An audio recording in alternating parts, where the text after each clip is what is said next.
Hi, it's Frank Del Rio here with Century 21 and welcome back to my video blog.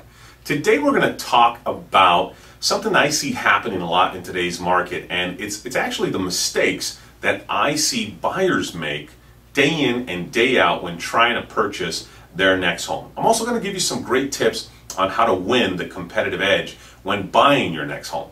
So let's dive right on in. The first mistake that I see buyers make is not being prepared to buy financially.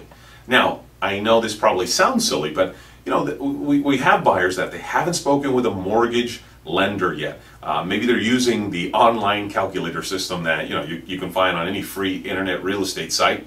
They haven't even actually sat down and spoken with a lender to discuss their financials and to discuss the process that they're going to have to go through with getting approved for the loan. This is so critical in today's market. It's one thing to put some items on paper to submit an offer, and it's another to actually have all of the documents and the financials to support your offer. You know, think about it like this. It's one thing to have a ballpark figure, but it's another thing to have an actual pre-approval from the bank of what you qualify for.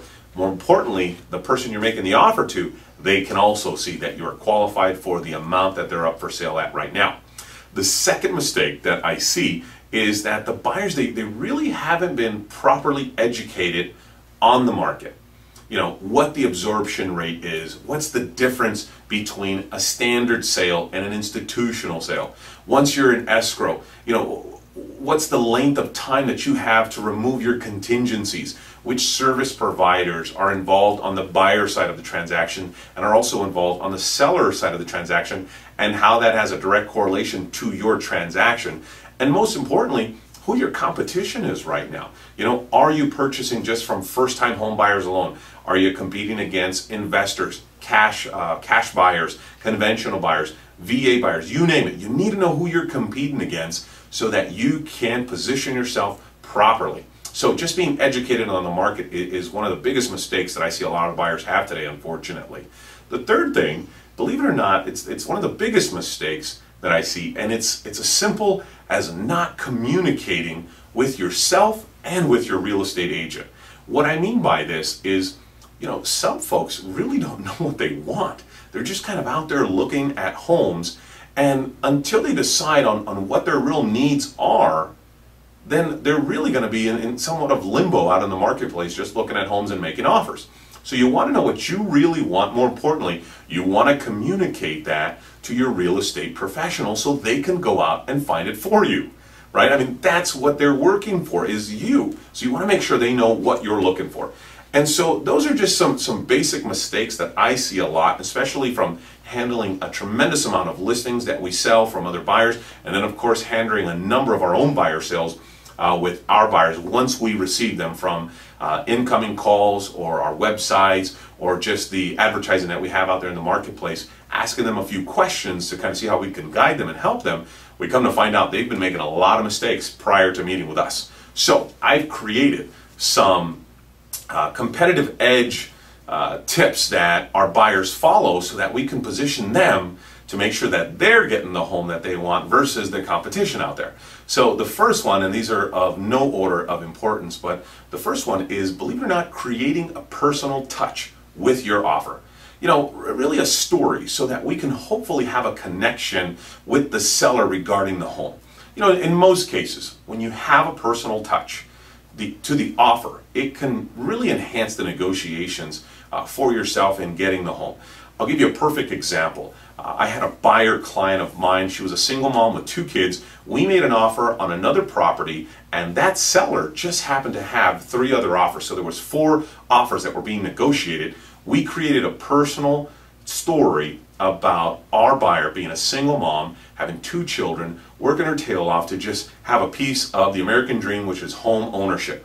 Well, this story turns out our offer gets accepted, and during the inspection portion, the seller confided in us saying that the reason that she accepted our client's offer was because when she read that story, that was her 10 years ago.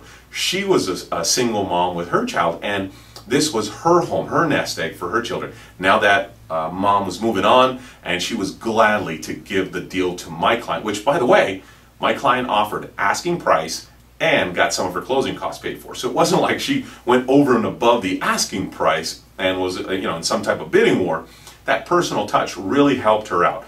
So it does go a long way. The second thing is making sure that all of the documents are in order for the entire, what we call, complete offer package.